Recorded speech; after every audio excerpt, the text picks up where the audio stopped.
Hello, this is Berkeley Mayor Jesse Edegin.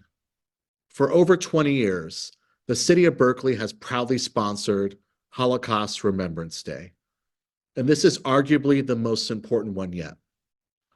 Last year, we witnessed the largest massacre against Jews since the Holocaust, and we have witnessed across the world, including in our very own community, some that justify and even celebrate this attack.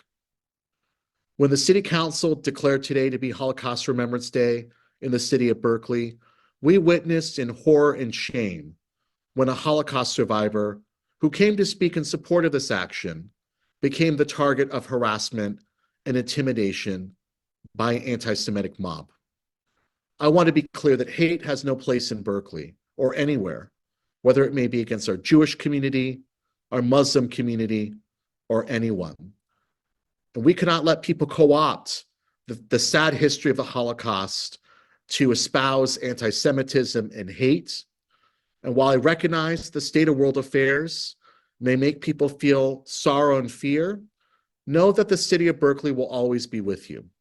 We will continue to be a sanctuary for all, and we must continue to advocate for the human rights of all people, no matter their background, their race, or their religion.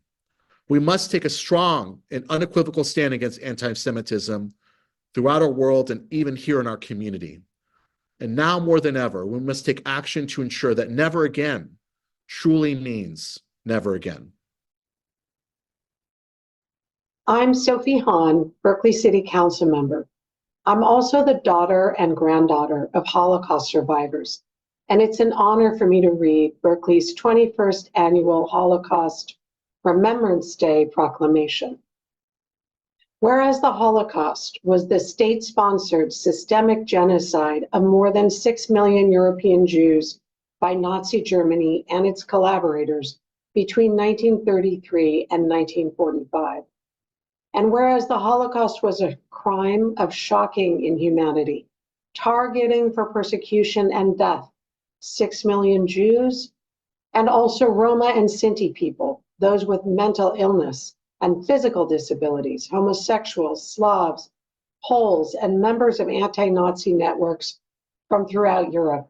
And whereas false information on the Holocaust continues to deny and trivialize the truth of what took place during the Nazi regime, and for the benefit of past, present, and future generations, we must never forget the appalling crimes of the Holocaust. Now, therefore, be it resolved that Mayor Jesse Edegin does hereby proclaim May 5, 2024 as Holocaust Remembrance Day in the city of Berkeley in memory of those who perished and in honor of the survivors as well as the rescuers and liberators. And be it further proclaimed that the city of Berkeley is committed to never forgetting the events of the Holocaust and to working actively to combat anti-Semitism, racism, bigotry, and hatred in all forms, and to promote human rights and dignity for all.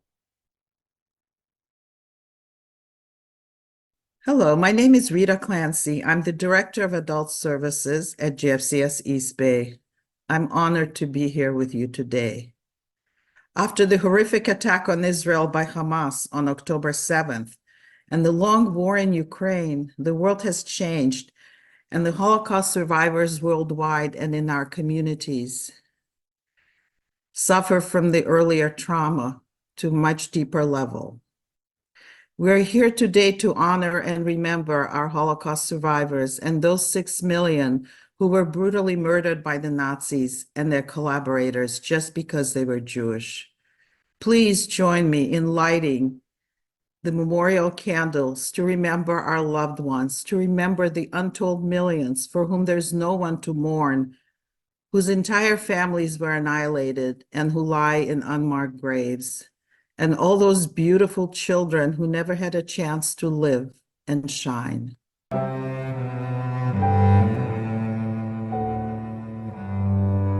My name is Eva Lucas.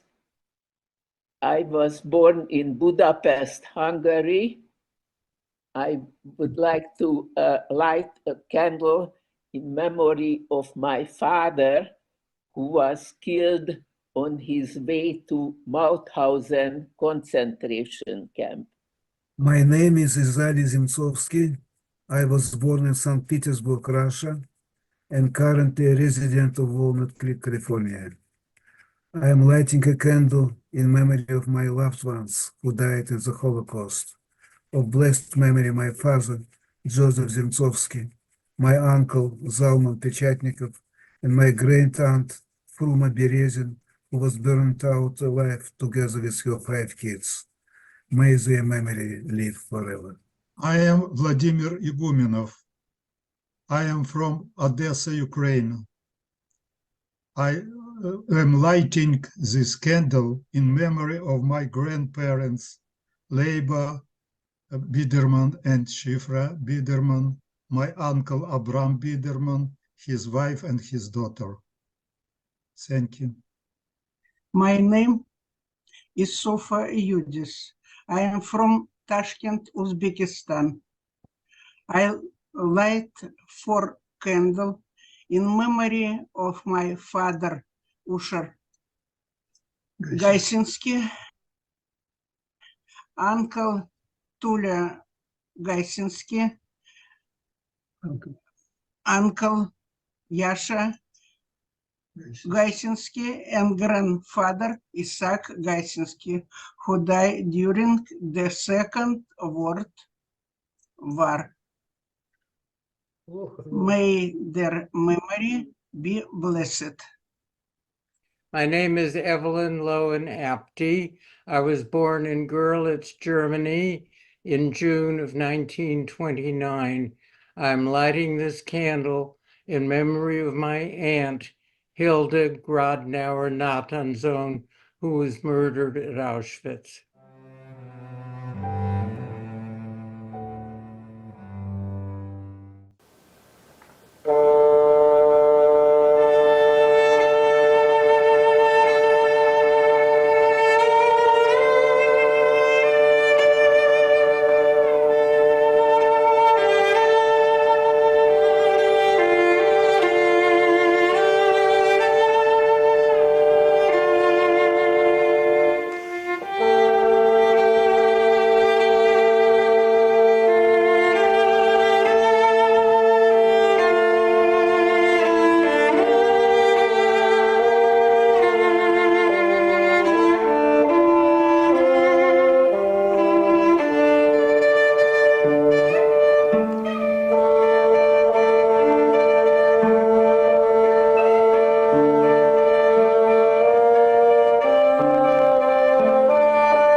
I'm Susan Wingraf, the Vice Mayor of Berkeley. It's now my honor to introduce you to Kitty Kleidman, our distinguished survivor for this year's Holocaust Remembrance Day program. Kitty Kleidman was a 4-year-old child when the Nazis invaded the town of Sashtin in Western Slovakia in 1941. Her father's successful business was confiscated by the Nazis and turned over to a Catholic man, Jan Velecki. He managed to keep Kitty's family safe until the end of the war by arranging to hide them with another family in a 3-room farmhouse in a nearby tiny hamlet. A few years after the war was over, Kitty's family immigrated to Palestine and then made their way to the United States. Miss Kleidman went to school in New York and went on to become an acclaimed painter and artist. In 1990, more than 40 years after the liberation, Kitty decided that she was ready to return to her hometown of Sashtin to meet with the family that protected her from the Nazis and saved her family. She visited the storeroom and attic where she and her brother and parents had been hidden, and the surrounding forest. All the paintings that you will see in this video represent Kitty's efforts to come to terms with her experience as a hidden child during the war. Thank you, Kitty, for sharing your personal story with us today. Is Kitty Kleidman now. I have taken my husband's name. I was born in 1937, June 6, 1937, in Shashtin, then Czechoslovakia, now Slovakia. My maiden name was Katarina Cecilia Ehrenreichova. The name is Ehrenreich, which means rich in honor. The family was very, very comfortable. My father's family was, my father was a businessman who has the business which might have started 3 generations before as a little store, but was a sort of import and like flour and grains and things like that that have then which were wholesale, that were then taken bought from around the region. The business had to be taken over by an Aryan person. They were called an arizator, and these people had the ability to basically take over the business and declare that the Jewish person, the owner, is not important anymore, that he can take care of the business, and then the family would be deported. My brother was much more vehement about not wanting to know anything. He didn't want to have the property back. He said, I don't want any blood money. I don't want any compensations. I don't want anything. I don't want to remember anything. He was very traumatized because he understood what was going on. I had no idea. To me, when my mother tried to explain to me why we may have to run away or go away, and why we can't live in the big house and all these other things, I said, why? And she said, I was about 4 at the time, remember? So the memory was really there. And she said, well, you know, it's because we're a little different. I said, why? Where are we different? And I said, oh, it's because I don't have yellow hair. That was the only difference between my little friends, you know. So I wasn't in school, or you know, Seth just was around somewhere. And that was the difference. And wow, not to have yellow hair. In those days, I didn't know you could have yellow hair if you wanted to. So, it's, I mean, I had a really good life early on, even during those times. But my brother saw his grandmother taken away. And for him, it was the most painful thing. He ran upstairs. He had a little knife with our little knife that opened up with ivory handle. I was not allowed to touch it, I remember. And he ran and he was crying and he gave it to my grandmother and said, "You may need it." And of course, I remember when they were taken. And everybody was crying and I was sent away constantly, go play. And I would come back and I would ask, "Why are you crying? What's going on? What is happening?" And all the people with boots on. And I asked, "Where are they going?" They were packing or whatever. And they're going on a train ride, on a long train ride. Don't worry.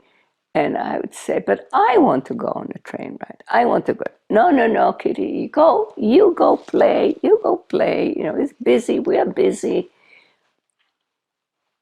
He knew what was happening. And he never got over that. By 1944 or 43, after the majority of Jews in Slovakia in particular were basically sent to camps, to Auschwitz mostly, the government realized that they were losing all the intelligentsia because so many of them were Jews, and money, businesses. So there was a declaration that there was a thing. My father was labeled among them economically important Jews, which meant that there was a hold. And although the arizator in our case was Mr. Jan Velitsky, had the ability to say, "You can send them away. We don't need them." Velitsky, Jan Velitsky. Okay. He was a kind of rough, tough-looking man who had a little leather jacket. He came to the house on his bicycle from a small village. My parents really never wanted to talk about details, and I didn't start asking till much, much later.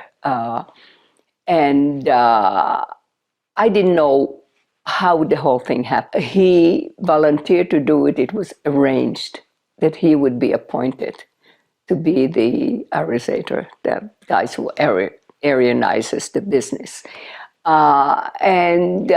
So he was an extraordinary man as far as I was concerned. He was a very brave man who did what he felt was right. What he did afterwards, at the end of 1944, I don't know whether it was the middle of 1944, he arranged for us to hide in a tiny little hamlet. And there was a family, the Drinka family, D-R-I-N-K-A, that were farmers, small farm. One day there was a visitor from the village, a neighbor, and I had a coughing attack. And my mother had to try to, and said, "Oh, sounds like cough in your good room." And I said, "Oh, no, it must be outside, it's not possible." And they, of course, that was a bad, scary thing. So they realized the only place we could be, so we wouldn't be open presence, was the storage room. The storage room did not have any windows. It had a you came in, and soon afterwards there was a ladder that went into the opening of into the attic. And it was the attic that went all across the 3-room house. It was mostly completely dark, except there would be a little light coming from the attic. And that little hatch door was open. There was very little room to walk, maybe 3 feet in between, maybe 3.5 or 4, I don't remember now. Now, the ladder was a central part of my life. The ladder was where my brother and I used to sit on it, and can go up, all the way up, and my brother would say, always, Kitty, time to go into the world. Going into the world, we sat on top. He was teaching me things, so I was at that point about close to 7, 6.5. And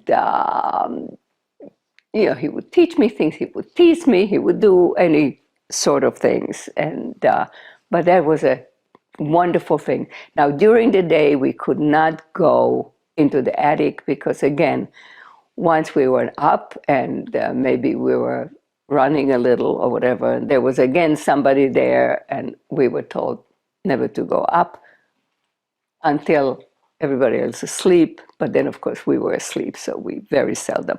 In the attic, there were 2 little windows that the bricks were taking out of the wall, basically, and you could see. The only thing you could see is the road quite a bit further, but there was light. So that was the light that came.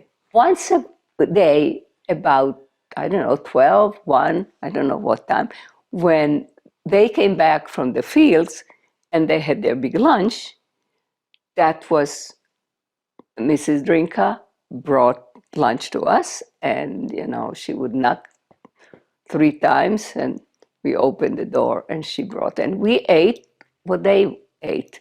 So mostly we ate whatever the family ate. And during the day, we did something. We used to cut potatoes. I just made them the other day. I call them the hidden potatoes, and put them in the oven, and they'll puff up. And that's the only thing I remember we ate, but we might have eaten other things. I don't remember. We waited after liberation, because the Russian had liberated that area, and there was a lot of bad things were happening. We had to leave at night, just as we arrived at night, because they were worried about things were changing there. You never know who was for the Drinka family. They didn't want people to know that we have been there.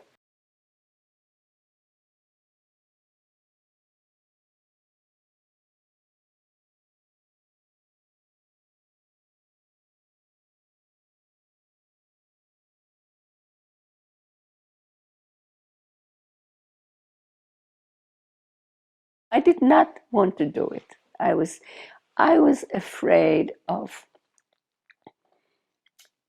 seeing the house again and having some memories that I really wanted to forget. And but it ended very well. I thought that it's not necessary for me. It was really important because I saw the 2 families, the children and the grandchildren of the 2 families. And I made it very clear to them about their grandfather, how important he was, and they should really remember that he had saved 4 people's lives. And it's not an easy thing to do that. And the Drinka family, that really put their lives on the line. And that, for me, when I was thinking about that at the end, I thought to myself, I think the reason why I have a certain outlook on my life, and a positive outlook on my life, is realizing there were all these people that are willing to take a chance on their own lives. And Mr. Velitsky did not let the family, his wife and 3 children know where we were, because he felt that apparently his daughter, then who was 70 at the time, told me, he didn't want to put us in jeopardy, because if we were questioned, and she said, and we were questioned, because they first came to look for us when we disappeared on their farm, every stitch of the land. And they started asking questions, and we had no idea. He was willing to do whatever, he was willing to take the consequences. And he knew he would not say where we were. But this way, they were safe. So these extraordinary people. So I had done a whole series about the Black Forest series, and I started doing sketches, large sketches of all these things from my memory mostly. And when I came back, I did a series of what I called hidden memories, and there were actually 20 pieces. And calling the trip, including the 2 triptychs. And it was an extraordinary catharsis for me. So I felt I don't need to talk about it. This is how I express myself. And the work was exhibited in many, many places. That was my way of contributing this. And I cannot possibly compare my life with the life of so many of my family and many, many other people who have gone through camps. It was a different experience, totally. It is very frightening how sometimes fairly decent people, intelligent people, ordinary people, extraordinary people can be mesmerized by someone or some, not just one person, but a whole series of propaganda can become evil. How it can creep into a person who would never believe they could be capable of this. That's the first thing. I was the one who chose to think about being left within, and I would like to leave people with this thought. Among this horrendously difficult time for a lot of people, wars and crimes like this, there were people that were brave enough to put their own lives on the line for saving few people, sometimes one person, sometimes 2, sometimes 3, sometimes many more, with doing extraordinary things with danger to themselves and their families. And I think that's the hope of the future. I mean, we go through these things in different countries, when you think about it, all over the world.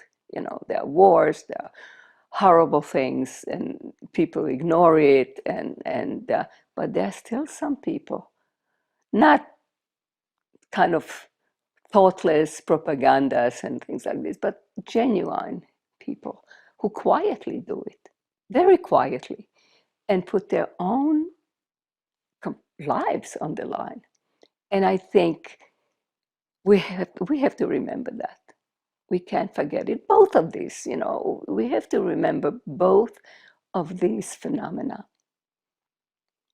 But I would like to leave everybody with the hope, and that's really important. And of course, I can say it so easily in a way because I was very lucky. I had extraordinary parents. My father was a great idealist, which of course meant that we never left early because he didn't believe it would be possible. But my mother, who was a realist, who said, we're not sitting and waiting.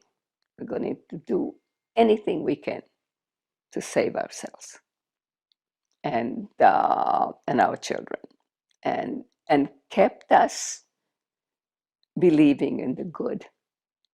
So I think that's my little philosophy of life.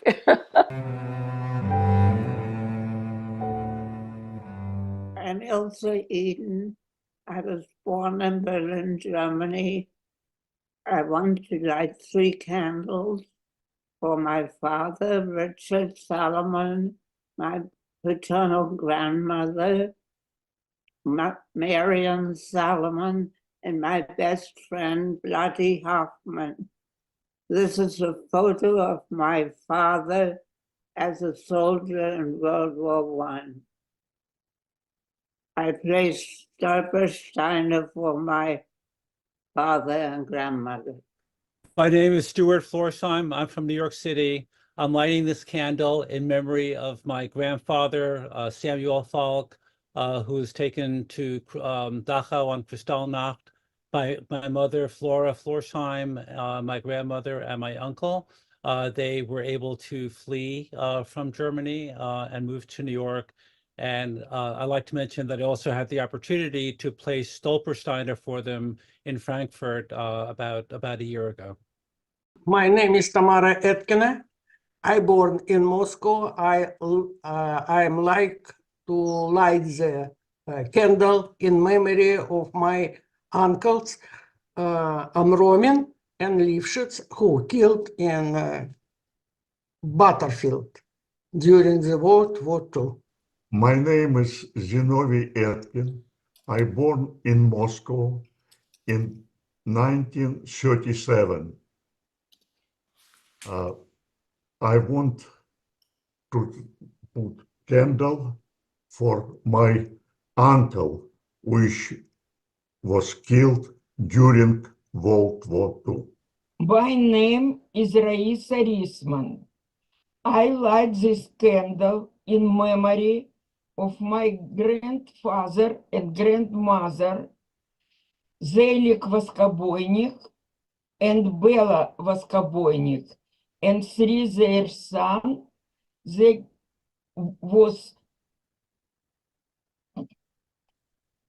They died in concentration camp Dead Loop, and memory of my father, Mikhail Goldstein, and memory of my father-in-law, Risman, who was killed in Babi Yar. Thank you.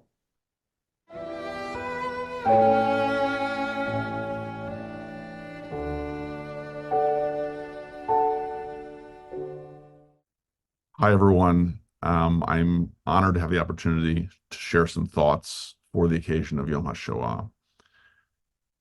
My grandfather, my father's father, Alfred Katz, was arrested with his father on Kristallnacht in November of 1938 and spent several months in the Buchenwald concentration camp. His sister, who had already moved with her family to Amsterdam, was in hiding and eventually found and arrested and sent to Auschwitz, which she survived. So the experience of the Shoah is deeply ingrained in my family from a young age and made me understand the need to constantly be on guard against anti-Semitism and other forms of hatred and exclusion from a very young age. When I began the work that I do today, helping to run something called the Anti-Semitism Education Initiative at UC Berkeley, I did so in part with a real sense that in the face of rising anti-Semitism of the last several years, this is what my grandfather and my great aunt would have expected of people of my generation. but I really didn't have as full a sense of what we might take from the Shoah for understanding the present moment until I had the opportunity to visit Frankfurt am Main, where my grandfather and my aunt both grew up, as part of a program for the descendants of survivors that I did about 2.5 years ago. And part of what was so powerful about being there was seeing tangibly how extraordinarily vibrant Jewish life had been for the people of that generation, and seeing firsthand that when on Kristallnacht people had their doors knocked on all across the city, thousands of Jews, it was an absolute shock to them. It was the overturning of their sense of profound integration and acceptance and participation in German society that had formed and developed and grown over generations, and that had not, for many people, been fundamentally undone even by the rise of Nazism in the early years of the Third Reich. And so what that taught me in a more visceral way was that in the last century, not just ages ago, in the last century, Jews in the Holocaust, in many, many places, experienced a shock at being told that they did not belong and that their lives were not safe in places where they absolutely were certain that they belonged and where they had felt safe. And I heard my father's sister talk about how, listening to their father growing up, they had understood that Frankfurt was a place that was wonderful and special and where their life was beautiful until it wasn't anymore. And I couldn't help but think that all the assumptions that they had about that world are assumptions that many of us share today in the Jewish centers of the world, certainly in our own lives here in America, and in places that have been places of acceptance and Jewish thriving, like our own community right here. And so for me, this reminds me of how important it is to turn our attention to Yom HaShoah and to turn our attention to education around the Holocaust in a time of rising anti-Semitism, not merely to learn what anti-Semitism is or why anti-Semitism is dangerous, but to help those around us understand that anti-Semitism, unfortunately, can appear in any time or place. The Jewish security that we take for granted can be shaken in a way that it has been shaken in our own time, and that education is fundamental to building a stronger civic culture where Jewish lives and Jewish safety and Jewish culture and acceptance are protected by the entire population. And I know that that's what we endeavor to do through these observances. And I hope that in the year to come, we're going to see that effort strengthened and see Jewish security strengthened along with it. Thank you.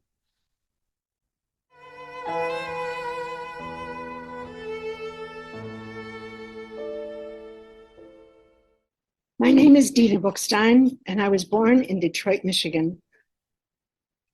More than 1.5 million children were among those killed. Their dreams and their future potential lost forever. I light my candle in memory of many cousins of the Borowitz, Jivanovich, and Margulies families who never had the chance to grow up. Hello, my name is Rita Clancy. I'm originally from Ukraine, and today I would like to light a candle in memory of my maternal grandmother, Margarita Meisels, and my paternal grandmother, Ethel Grunwald, and my cousin, Kitty, who, along with my grandmother, Ethel, were murdered in Auschwitz. My name is Suzanne DeWitt. I was born in Munich, Germany, 1934. We were arrested and sent to Dachau in 1938. I light my candles for my grandmother, Batya Katzenstein, and her 2 sons, Paul and Jacob, and many other relatives. My cousins and uncles and aunts That's who I send my candles for, light my candles for. My name is Kitty Kleidman, and I was born in Szczecin, Czechoslovakia, which is now Slovakia. And I would like to light a candle for my family, my grandmother, my grandfather, my aunt, my two uncles, my cousin, and all the other people that have not been able to have a normal life, and the young children that were not allowed to be part of a more beautiful world. Hello, my name is Gennady Mikityansky. I was born in Kharkov, Ukraine. I want to light these candles in memory of Joseph Horovsky and Leiba Mikityansky. Thank you. I'm Susan Wingraff, and my father's family was murdered by the Nazis. I light this candle in memory of my granduncles, Oscar Wingraff and Walter Wingraff, and in memory of my great-grandmother, Helene Wingraff, who took her own life in Vienna in June of 1941.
My name is Peter Jacobs. I was born in Hamilton, Canada.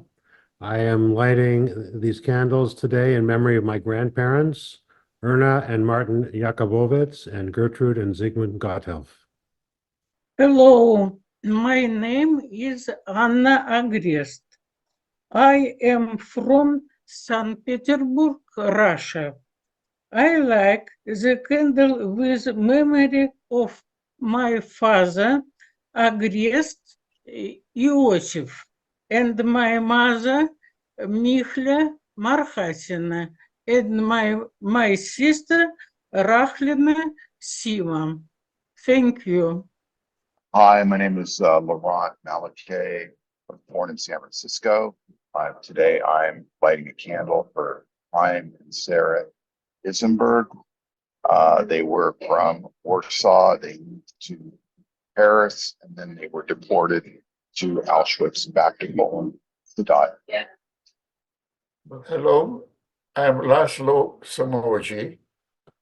I was born in Budapest, and now I live in Berkeley, California. 1931. And I was born in 1931, so during the Nazi occupation, I was 12-year old. I light this candle for the memory of my grandparents and all my close relatives who lived in Baja in southern Hungary during the Nazi occupation and the deportations. I'm Herta Weinstein. I light a candle for my grandfather, Karl Silzer,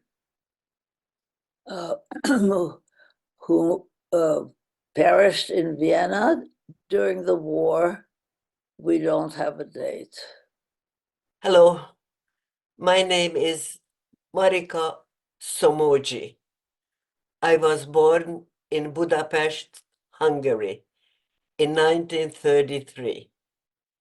I would like to light this candle in the memory of my grandmother, Steiner Janka, who was murdered in Auschwitz. Also her brother, Steiner Arpad, her other brother, Dr. Steiner Richard, and his wife, Marischka. My aunts, Königsberg Kata and Königsberg Ilus, all murdered during the Holocaust. Thank you.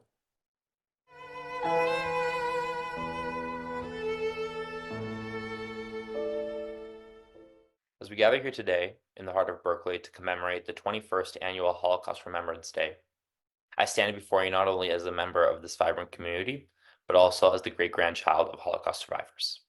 It is both an honor and a solemn duty to share a part of my family's story with you. My roots trace back to a time of unfathomable darkness, a period marked by the cruelty of humanity at its worst. And like millions of others, my family endured the horrors of the Holocaust, a chapter in history that stains the consciousness of humanity. My great-great-grandparents, their brothers, sisters, cousins, and countless relatives were among those who were murdered in sites like Babi Yar and Zmijowska Balka. Their lives were extinguished, their voices silenced, their dreams shattered by the relentless machinery of hatred and bigotry. But even amidst the darkness, there emerged stories of resilience, courage, and hope. Stories that inspire and remind us of the triumph of the human spirit in the face of unspeakable adversity. Babi Yar stands as a haunting symbol of the indiscriminate brutality inflicted upon the Jewish population during the Holocaust. It's where tens of thousands of Jews from Kiev and its surrounding cities were rounded up and mercilessly slaughtered by the Nazis. Among them were many of my own relatives. My great-great-grandmother, Branislava, was a teacher before World War II. And when the war started, she had become a principal at an orphanage in Kiev, Ukraine. She was forced to march for miles with children in hand until they had reached a ravine, later to be known as the site of the Babi Yar massacre. And Branislava was not the only one. And tens of thousands of men, women, and children's lives were tragically cut short simply because of their faith and their heritage. Similarly, Zmijowska Balka served as another grim reminder of the horrors of the Holocaust. In that ravine near Rostov-on-Don, Russia, tens of thousands of innocent individuals, including Jews like those in my family, were systematically executed by the Nazis and their collaborators. My great-great-grandfather, Lev Zelevinsky, who was an accountant, simply refused to believe that the news spread within the community regarding the heinous crimes committed by the Nazis could not possibly be accurate. He refused to believe it. In fact, Lev believed that the information spread was simple rumor. He was murdered in Zmijowska Balka in Rostov-on-Don, which later came to be the biggest mass grave in Russia. These stories are only two of the numerous that represent the tragic loss experienced by my family during the Holocaust. As the great-grandchild of Holocaust survivors, I carry with me the weight of their experiences, their pain, their loss, their resilience. And it is with a heavy heart, yet an unwavering determination that I stand before you today, committed to ensuring that the memory of those who perished at Babi Yar, Zmijowska Balka, and countless other sites of horror will never fade. In remembering their stories, in honoring their legacy, we pledge to stand against hatred, bigotry, and intolerance in all its forms.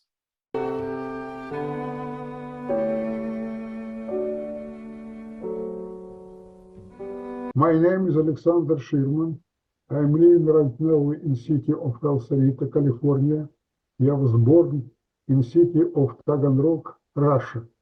I am lighting candle today in memory of my grandparents, Moisey Sherman, Haskell Friedman, and Elta Friedman, who was killed during the occupation of Donbass and city of Taganrog.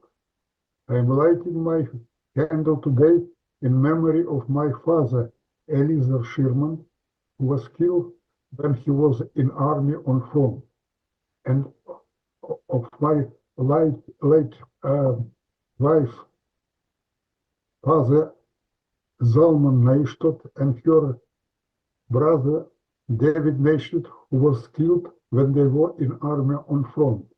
And I light a candle on memory of my close cousins, Leonid, Lev, and Isai Friedman, who was killed when they were in army on front.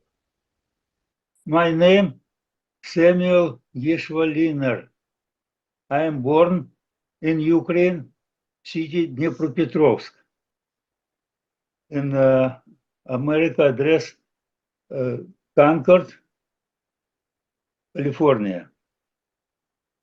My memory for my mom, it is father's mom, my grandmom, Celia, his sister, her children's son Benjamin, 14, heir Michael, 12 year, daughter Sophia, 9 year. Their shot in evacuation in August 49 in Rostov-na-Donu. My name is Diane Wolf. I live in Berkeley, California. I was born in San Francisco to parents who were refugees from Nazi Germany. Today, I will light a candle for first Louis de Groot, who was a survivor from the Netherlands. He was a hidden child who lived in Berkeley. He was on our Holocaust Advisory Committee for many, many years, and it was a really important contribution, I think, to our community. I would also like to include in lighting my candle Jake and Jeanette Geltwert. I think I have a photo here, who were survivors of concentration camps and lived in Ithaca, New York, and were very amazing people who got through so much and lost all of their families and still persevered. So I will light my candle. Thank you.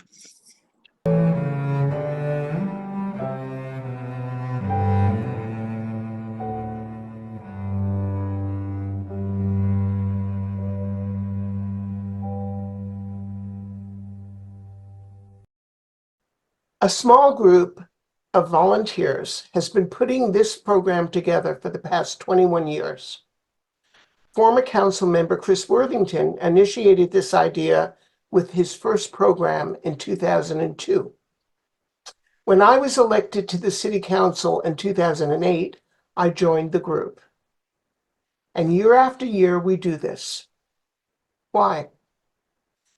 Because we all agree that keeping the memory of the Holocaust alive, remembering those who were murdered, honoring those who survived, recognizing those who helped others, is critically important to ensuring our future. The Holocaust didn't just happen in one day.